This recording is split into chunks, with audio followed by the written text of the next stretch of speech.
I could execute better if I was in a more managerial position. So I reached out to a couple managers and I was like, hey, let me just try an interview for this position. So I actually became a manager at Snap at 25, which, not really that heard of. Yeah. I think also another tidbit, I was like one of the first, me and one of my friends were the first Black women in engineering at Snap.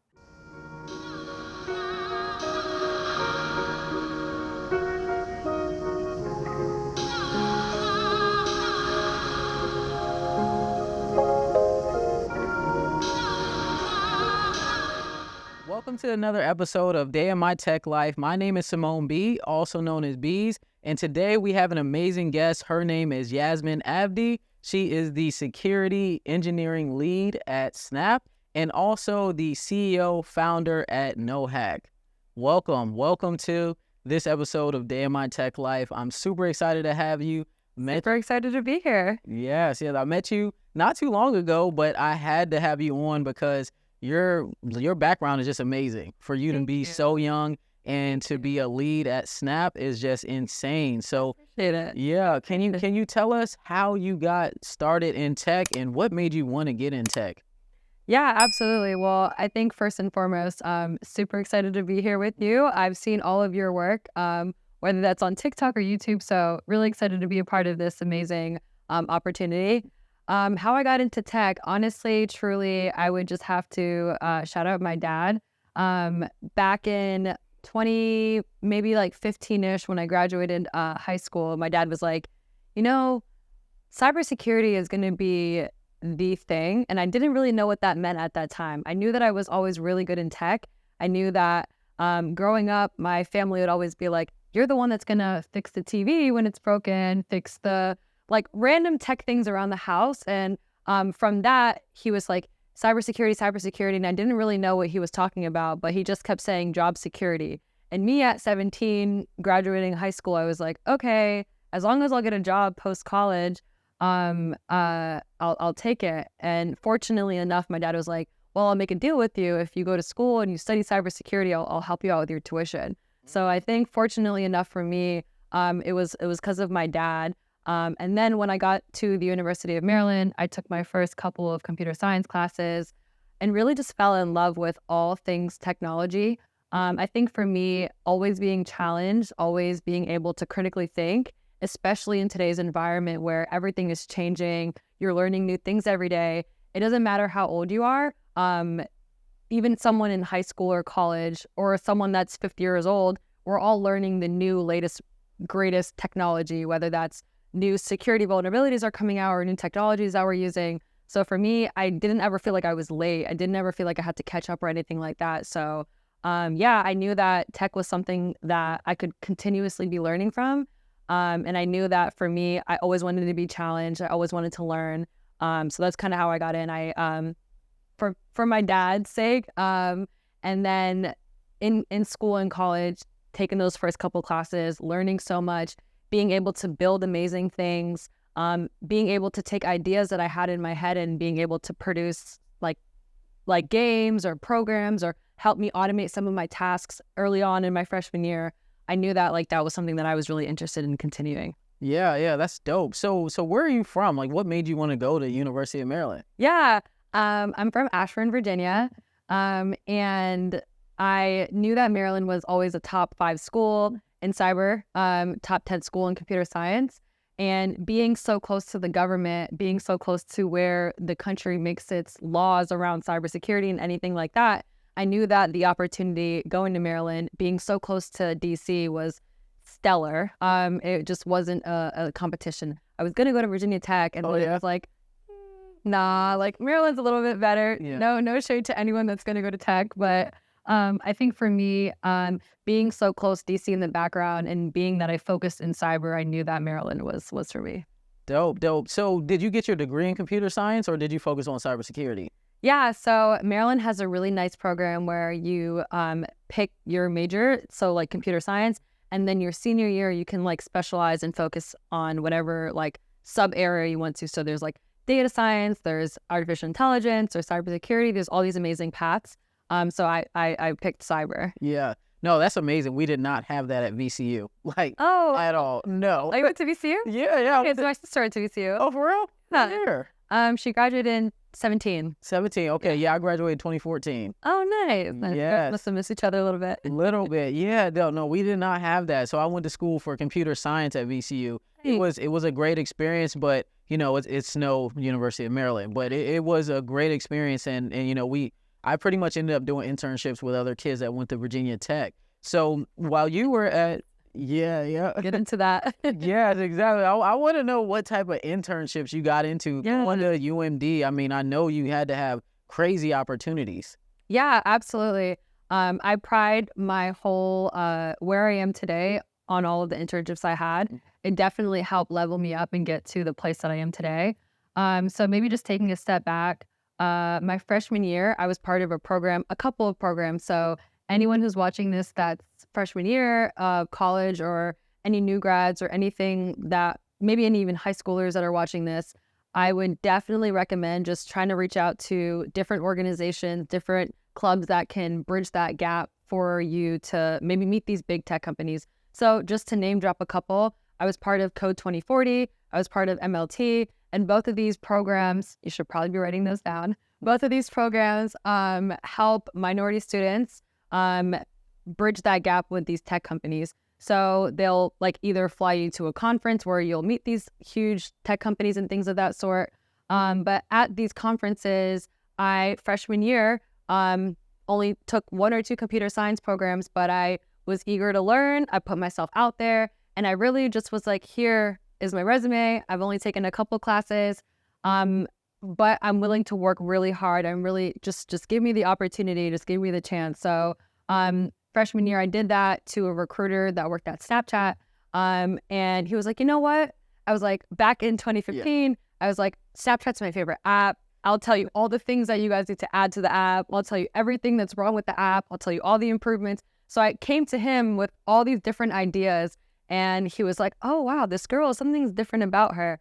So I think it was me just like being super proactive, reaching out to the recruiter, even as a freshman, not having taken that many classes. So if you don't have that much experience, just go for opportunity. It doesn't matter if you meet the qualifications or anything like that. Just go ahead, put yourself out there.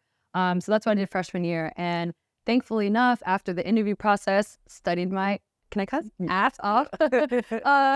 Studied so much, got the internship, and then did really good on the internship, was able to get a return offer, went back to Snapchat for a second summer internship. There, I asked them, hey, I'm actually really interested in cyber. Can I be on a cybersecurity team? Had that experience, was super amazing. Was able to actually get my full-time offer sophomore year, which was unheard of. Oh my goodness. And then I had a couple other summer internship opportunities left, and I was like, you know what? I'm going to go big or go home.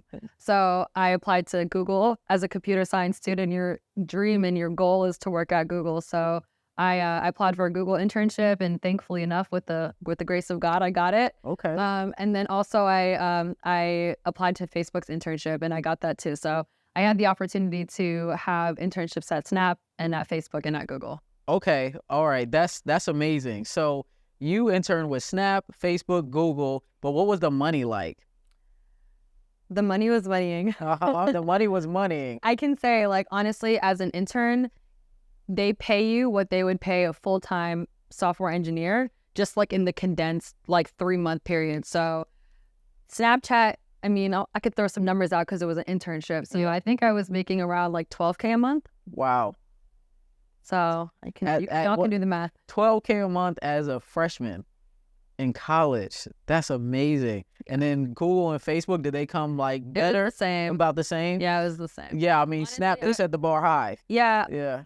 I'm not gonna lie to you, like Google and Facebook, obviously they're top tier names, but some of these smaller companies like Snap, Netflix as well, pay just crazy amounts. So one is like, you want to go to the companies that are more reputable, of course, for sure. If you go to Google and you leave somewhere else, like you worked at Google, who wouldn't want to hire you? Right.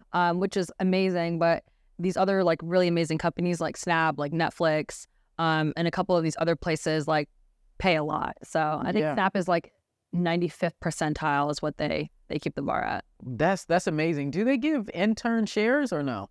How's that work? Unfortunately, they don't. Okay, I kind of figured that, but I just had to Yeah. ask because I never interned with any type of, big tech or FAANG company. So Yeah. I wanted to know that, something that's interesting about your story is that you were extremely proactive, like you said, right? You went up to the recruiter and told them like, hey, I think you should do X, Y, Z.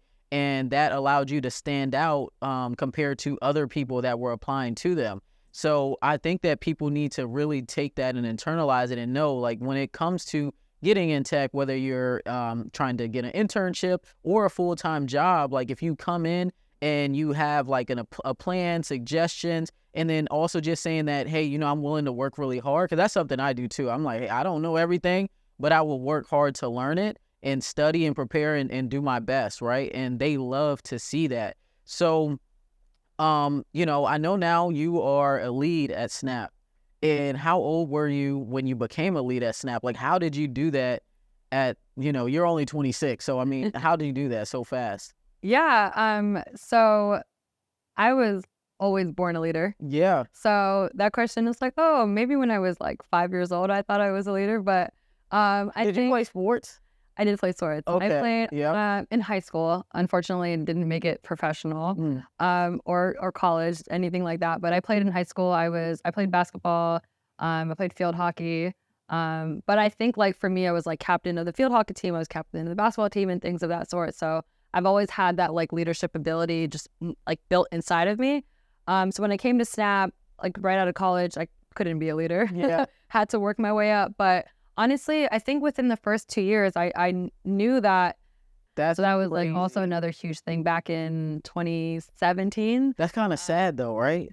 Very sad, but I mean, wow. But now there are more Black women that are in engineering at Snap, so props to them. But there's always so much more that we could bring to that table. So yeah, I think just again, like me being that natural like leader that I am, I said, okay, like I know where my skill set could be used a little bit more. And leadership was one of them. So taking my vision and executing that in a leadership position definitely helped Snap execute a lot of their goals that they had, even in the 2 years that I've been a manager. So, like, what did you do exactly to become a manager, or maybe just some like high level things that you did? Because there had to be something that you did to make Snap see like, hey, we should bring her on as a leader, or we should promote her to be in a leadership role.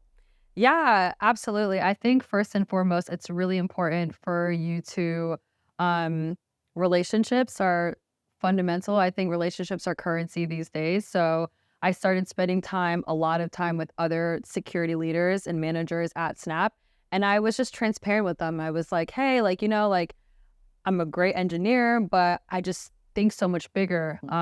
So I just was transparent and I let them know what my plan and what my goals were. But then also like you have to execute like a manager before you already are already a manager.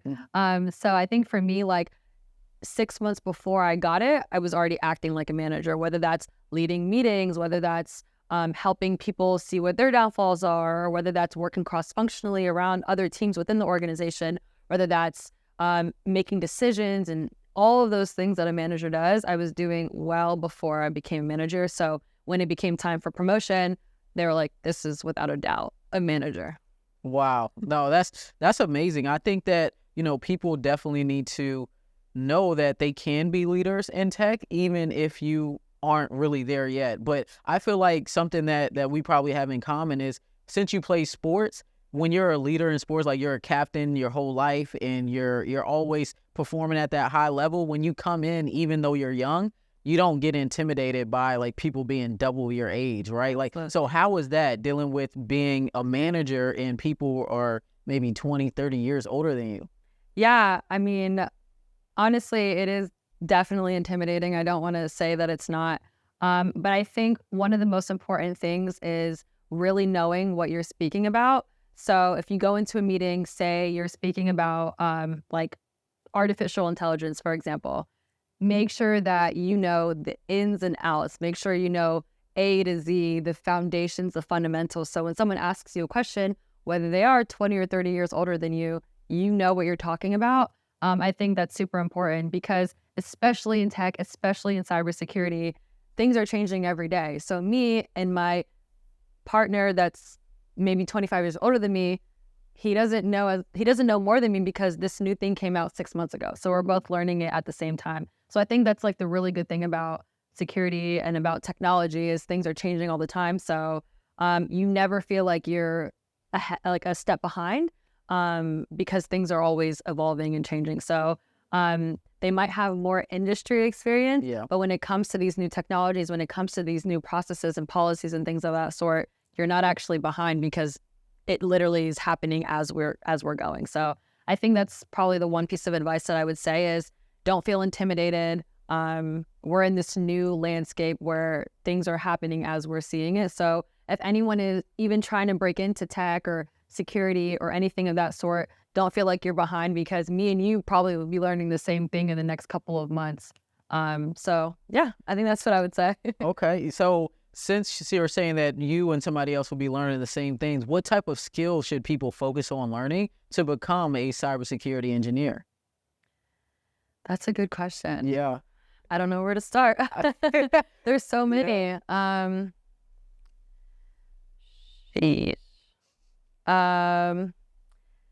Yeah, I think just going back to what I was saying about like learning fundamentals, I think with security, taking a step back, you really need to understand how networks work. When you're working on like a computer program or a system or a software, these are two computers interacting with each other. So what does network traffic look like? What does requests, incoming and outgoing requests look like? And I think like learning network systems, maybe like taking a networking certification or something like that sort is super, super, super important and like as the foundation of anything that you want to build up on. So I think like networking 101 is super important. And then I think just from a security perspective, like A+, Security Plus, any of these amazing certifications would definitely help. Okay.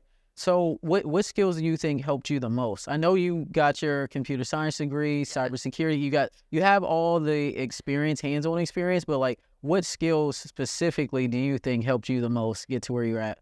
Yeah, I think all in all, just hands-on experience. So for me, on the weekends and in my free time, I would just try to build things at my house. So I think like you can learn online, you can watch videos, you can read articles, listen to podcasts, watch videos, and all those things are amazing. But like the hands-on practical experience is like what's the most important. So I would say go and install and download and build your own large language model, or go and try to do like a capture the flag or any of these things. Like try to actually get your hands on code, write some code, deploy some code, anything of that sort, because that's where you actually learn the most. So I think for me, like University of Maryland did a great job of teaching me like from like a theoretical and like a research perspective, but it was in my first internship and like internships continuing in like my job that I actually learned the stuff that I know now. And I think like that hands-on experience, like practicing, oh, this isn't working, why isn't it working, researching, trying it again, fixing it, and things like that actually taught me what I know today. So you can watch videos on YouTube, you can read, and you can learn as much as you can, but it's that hands-on practical experience that will actually teach you. So I think that's a foundational, fundamental skill. Yeah, I definitely agree. If you're not getting your hands dirty, I mean, theory is great, but it's all about what you're doing in your day-to-day and what you can actually do on the keyboard and in your performance at work. So how is your day-to-day at Snap being a lead? Yeah. Oh my God, it's so much fun. Yeah. Transitioning from engineer to manager, I just delegate tasks. Oh, you got it made then. Oh, yeah. Yeah, so I lead a couple of different initiatives at Snap right now. Some just to highlight from like a high level perspective, all things that revolve around access engineering. So as an employee, what do you have access to? Who has access to what? Identity and access management is a huge keyword in the cybersecurity industry. So as you know, Snap holds billions of pieces of data, and data is our biggest asset, right? So I think access engineering and permissions and access control is super, super important. So I kind of lead that program. We want to make sure that employees at Snap only have access to the data that they should have access to for their workforce. They shouldn't have too much access. They shouldn't, like, anything around access is what I take care of. I also lead any high risk country travel. So we have some countries that, from a cybersecurity perspective, cyber intelligence, threat intelligence perspective, we don't really let employees travel to. So I work a lot with a lot of partner teams in terms of like threat intelligence from a security perspective on, okay, some of these countries we're not on the best terms with. If we have employees go there, what does that look like in terms of data compromise or anything of that sort? So high-risk countries. I also lead some of our security education. So as you know, phishing is the biggest way that organizations get compromised. Phishing training only goes so far. Yeah. Employees will still click on these links, unfortunately. There's only so much education that you can do. So I try to help teach and lead and build programs around security education. What else? We're moving from cloud storage for some of our memories and data, and we're trying to move to physical security data centers. Oh, So really? I lead that. So you're going from cloud to on-prem? Yeah, we're going from cloud to on-prem. What? Yeah, I know. It's because, Wow. Yeah. it's some money. Gotta save some money. We're still figuring that part out. But, Yeah. So making sure that our data that's on-prem is secure. So I lead that. Insider threat is another huge area, as we know. A lot of people think, when they think about cybersecurity, they think about red team and they think about blue team. So red team are people that are trying to break into the system, and blue team are people that are trying to protect the system. But there's another group that we sometimes forget, and it's called insiders. So insiders are typically employees, sometimes that might work with the red team to give out information, but sometimes might just have their devices compromised. So I work on, if an employee's device get compromised, what does that look like? So really trying to prevent access for employees that might not need that access. So if their devices get compromised, what does that look like laterally moving through the system? So I lead a lot of things, so Yeah. I can do a whole podcast on all the stuff that I work on at Snap, but that might be boring for you guys. Yeah, no. So you work on a lot of things. So what does a typical day for Yasmin look like at Snap? Like waking up in the morning, do you work remotely? You go in the office? How does a typical day look? Yeah, I work remotely, fortunately enough. I wake up, usually go to the gym in the morning, but after I gym, I'm in a lot of meetings. So I think, like, as a manager, I have to work with a lot of cross-functional teams. So a lot of policy, so data policy, legal, compliance, working with them, working with a lot of privacy engineers, working with a lot of other security engineers. So I spend a lot of my day in meetings with other managers trying to kind of hash out what do these new policies and programs look like for Snap. I probably spend maybe like 50% of my time in meetings, 25% of my time still coding, because I love and enjoy coding. So I try to still get my hands dirty. Okay. And then I think 25% like documentation and things like that, just random other things. But yeah. Okay. Yeah. So you have your hands in so many things at Snap for sure. So with you doing so many things at Snap, like, do you do anything else outside of work? Yes, so I started my own cybersecurity consulting firm, NoHack. And when I'm not working at Snap, I'm doing work for NoHack, which is very ruthless prioritization and organization. But on the weekends and after work, I'm working on NoHack.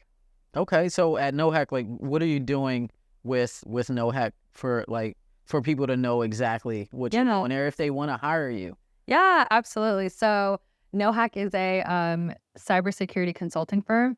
I do both public and private clients. So if you need services, I do anything from startups, small businesses. I worked with a couple high net worth individuals, and now I'm moving over to the public sector. But essentially what I do is I take a look at my clients' needs. So I go in and I look at their environment, and I kind of look at what the vulnerabilities are. So recently I had a client that had a mobile app, and they had a couple of vulnerabilities, a couple of pain points. So took a look at their environment, took a look at their system, took a look at how they are building the app. And then I provided recommendations. And then if they needed me to build out those recommendations, I do that as well. So right now, more of like a consulting firm, but also as an engineer, I can provide those solutions and services for you. So it's honestly like a one-stop shop. If you have any security needs, let me know. If you're a small business, a startup, anything of that sort, and you need just like a cybersecurity POC, I can be that girl for you. Okay, that's pretty dope. So what made you want to start NoHack? Shameless plug again to my parents. My Okay. parents are both entrepreneurs. They're both retired now, but my mom had a home healthcare company Hmm. and my dad had a taxing and accounting firm. And ever since I was a kid, they were like, start a company. And I'm like, I'm 15 years old. I don't Right, start, right. when am I going to start? Yeah. And then I got to college and my dad's like, why didn't you start this? And I'm like, I'm 18. I don't even know what company means.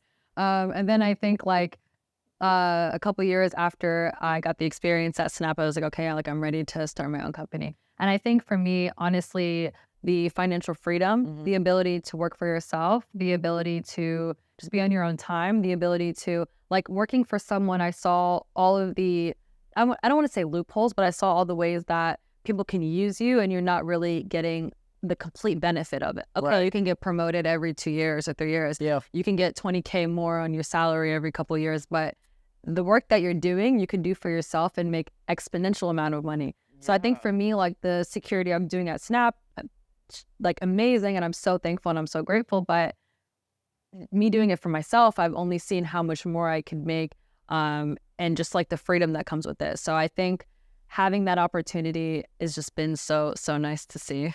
No, I get that 100% because people don't understand because I recently just quit my job, right? Nice. So I recently just quit my job to, one, take some time off for mental health, and then two, work on starting my own government contracting company and work on the Govtech Academy. But what people don't get is that you can make a lot of money at your job as a, employee. You can make a ton of money. But just like you said, you can go and you can do it on your own and you can make so much more money.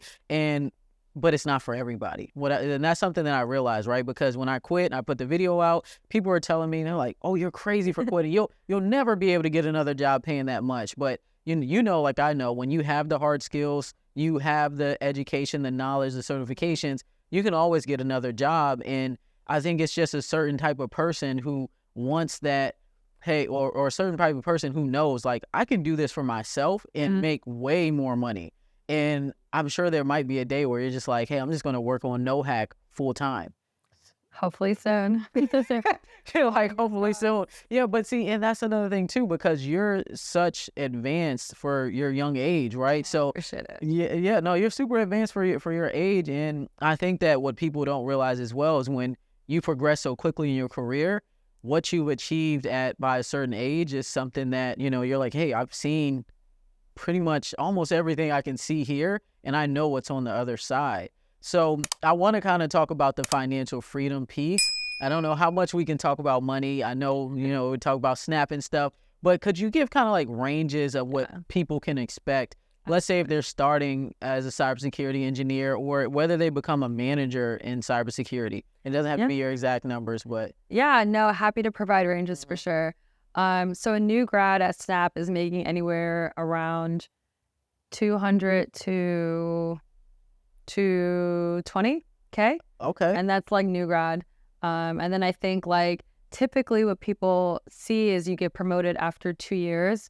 Again, this is software engineering or cybersecurity, anywhere between the 250 to 400K. Wow. And that's after 2-3 years.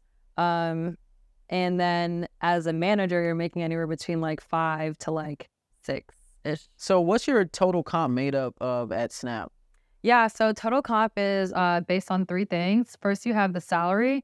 Your base salary is anywhere around 40 to 45%. And then another 45% is around stock. So when you work at a tech company, they give you a lot of your compensation in stock. And then the last maybe 10-ish% is in your bonus. And then the good thing about Snap is you get your stocks monthly. So whatever that is, whatever that number is, you get a portion of it monthly. So are you able to sell the stocks monthly? You are. Yeah, you are. Wow. So they vest immediately. They do. I don't think I've ever heard of that before. Yeah, I mean, I don't know if it's a Snap specific thing. I think some companies do end of year, 25, 25, 25, 25, usually get it over a 4-year period. But fortunately, I think a lot of companies are moving more towards the monthly because we want our money now. Right. Yeah. No, that's definitely dope. So So you're getting a great total comp at Snap, and then you also run your own consulting firm as well. So, how are you balancing both of these at the same time? Yeah, ruthless prioritization, ruthless organization. I think I've been saying those two words so often. I feel like my friends hate me for that now, but those are my key words. I think honestly, just like time management, I've spent a lot of my time just doing one or two of those things, like whether it's Snap or whether it's NoHack. A lot of my day is split between those two. So I think honestly, like when you think about it, right, you think about how many hours you have in the day, and then you think about how many hours you're wasting, whether that's on social media, whether that's doing something else, whether that's just like on the phone, whether that's like people would just waste so much time. So I homework to you guys, take a day and just kind of like document how many hours you're spending on each of these things. You'll find out that you have 3, 4, 5, maybe even 6 hours in your day where you're doing things that don't benefit you for your career or for the next years of your life. So I would just, another piece of advice, I've been dropping them throughout, but another piece of advice is just like, kind of just like document 1 or 2 of your days and see how much time you're spending on things that are not going to help you in your career. So for me, I did that, and I realized that I spent a lot of time on maybe social media. Yeah. And I will not be, I can say that out loud because that was me in my past. But once I noticed that, what did I do? I changed it. And then I spent more of my time reading about breaking cyber news or like latest things that I'm interested in. For example, AI, trying to just become a subject matter expert on those things. So when you really sit back and you realize how much free time, not free time, but how much time you have in your day that you spend on other things, taking that time and putting it into yourself and into your career is how I've been able to manage both NoHack and Snap. Yeah, no, that's for sure. I mean, some people, me definitely included, like if you look at your phone time alone, you'll see like the hours that you're wasting are right there on your phone. For sure. Right there on your phone. Yeah, it is scary. So, okay, so what do you do to manage your productivity? Like, do you have any productivity hacks? Do you time block? Do you do Pomodoro? Like, how do you stay productive? Yeah, for sure. So I'm very big on like blocking out time, like periods in my day. So I have this thing called like focus hour. So I like during the day, since I work West Coast hours, thankfully, I get up at like maybe around like 6, 7, go to the gym for like an hour, but then like from like 7 to like maybe 11 or 12 before I start my meetings, it's like when I focus. I do all the work that I need to do for that day. And then like when my meetings start from like 12 to like 5, I'm like in those meetings, I'm locked in, got all my work done for Snap because I did it during the morning period of the day. And then when 5 o'clock comes, I'm like, okay, cool, eat dinner. And then I'm going to like 7 to like 10 focus on NoHack. So that's like my Monday to Friday, or like my Sunday to Thursday, actually, because Friday we don't really work. Yeah. Yeah, so I kind of like shift my days like that. I definitely like block out certain like chunks of time to just focus on like my work and stuff like that. And I think I was reading this thing recently where it's like every time you pick up social media, you read something, it takes you 23 minutes to start getting focused back on the next task. Yeah. So I just wanted to let you guys know that if you just watch the TikTok real quick or you're just scrolling on Instagram, your brain, it takes you 23 minutes to like start to get focused back on the task that you're doing. So try to put your phone away. I actually hide my phone from myself sometimes. I'll literally put my phone in another room. I'll put it under my like, if I'm like working in my bed, I'll put it under my pillow, or I'll just leave it on like my kitchen counter. I'll just like leave my phone completely out of my sight. And I think that's helped me so much. Yeah. I don't see my phone around me. I put it on D&D. I'm a D&D girl. I actually turned off all my notifications now. So like, I mean, I only get phone calls and no one really calls anymore. Like people usually text you if there's something, but like I turned off, the best hack was turning off messages, notifications, turning off social media has been off, but like turning off text notifications have been my key. So I think hiding your phone is probably my biggest piece of advice. Yeah, no, that's a great piece of advice. There's this entrepreneur, his name is Sam Ovens. He has the same advice as well. He's like, put your phone somewhere else, put it on D&D. And he even takes it a step further. He's like, I don't cook or anything like that. I have everything. Like he has a chef, but he's like, you can do the same thing, meal prep. Yeah. He's like, so that way you're always consistently focused on your work. And deep work is so important. And I feel like so many people never get to that zone to where you're completely locked in and focused on your work, because the only way to get to it is by completely removing your phone, turning off all notifications and everything. And once you get into deep work, you're surprised how much you can complete in those 3 to 4 hour like blocks, like you said. Agreed. Yeah. So since you were able to progress so quickly in your career, what kind of challenges have you faced, and what can people learn from those challenges? Yeah, great question. I think something we hit on earlier is like me being 25-year-old manager that I was when I got it. My counterparts are 55-year-old white men.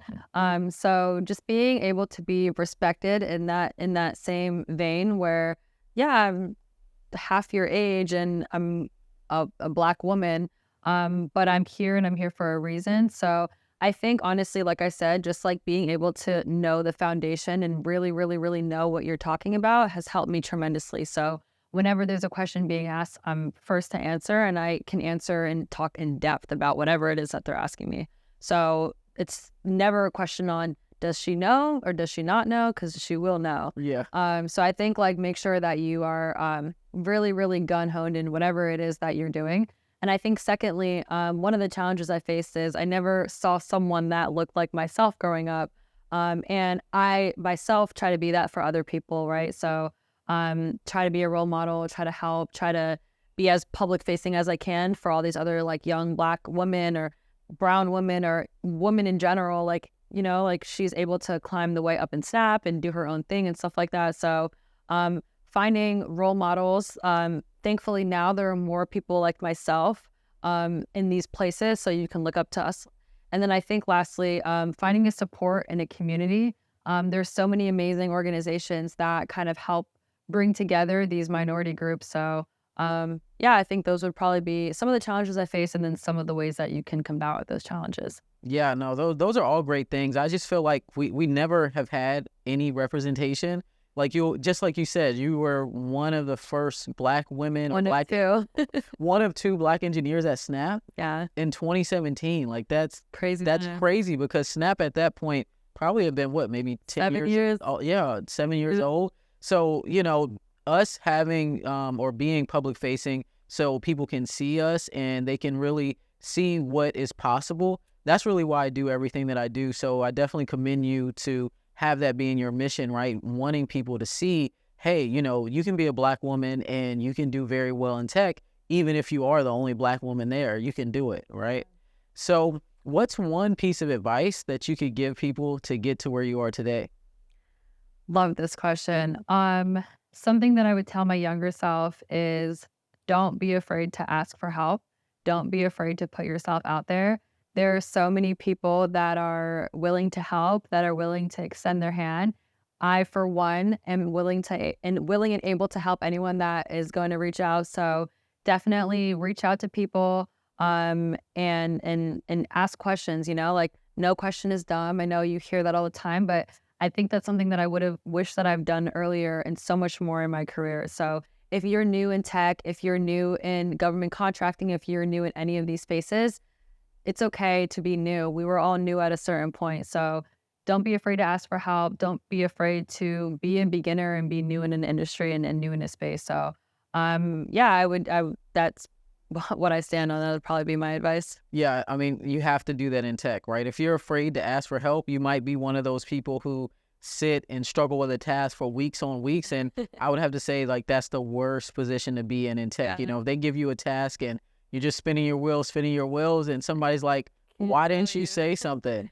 I can't tell you the amount of times I wasted. Like, I feel like months of my life, I was like, oh my God, I'm not going to ask for help. They're going to think I'm dumb. They're going to think I'm this. And I just wish that I would have just asked. And I think there's a rule that I have now, 30 minutes, I'm going to try it. And if I can't figure it out in 30 minutes, I'm asking for help. I've heard of that rule before. Yeah. And I think honestly, lastly, like everyone has this imposter syndrome. Like I was talking to, I want to say he's my friend now, but he's a director at Snap. So Wow. we're close friends. And I was like, how do you deal with this? And he was like, Yasmin, I feel imposter syndrome every single day. And I'm like, what do you mean? You're a director. You have a team of like 300 people. And he was like, no one knows what they're doing at the end of the day. Like, everyone is in this game, like, yeah, they know what they're doing, but everyone's kind of like figuring it out still. So like, you have to just be confident in what you know. So I think like at the end of the day, you just got to remember that like people, like everyone is feeling the same things that you're feeling. So you just got to keep going, keep pushing through, and, you know, just be confident in yourself, learn, don't come somewhere and half-ass it, but like actually, I keep going back to this, but like really do your homework and like learn what it is, whatever you're speaking on. But just remember that like we're all in this with technology changing all the time. We're all still trying to figure this out. Yeah, that's an amazing tip. So thank you so much for giving us all of this great insight on how you can literally just blow past the corporate ladder, go straight to the top, right? So where can people find you at? Where can they learn more about you and your company? Yeah. So Yasmin Abdi on LinkedIn, first and foremost. NoHackLLC.com. Yasmin at NoHackLLC.com as my email. Keep up with Yaz on Twitter. Yaz Abdi on Instagram. So those are some of my socials. But yeah, happy to help, happy to be a resource, a mentor, a role model for anyone that's watching. Especially if you're in cyber. Love to connect and stay connected.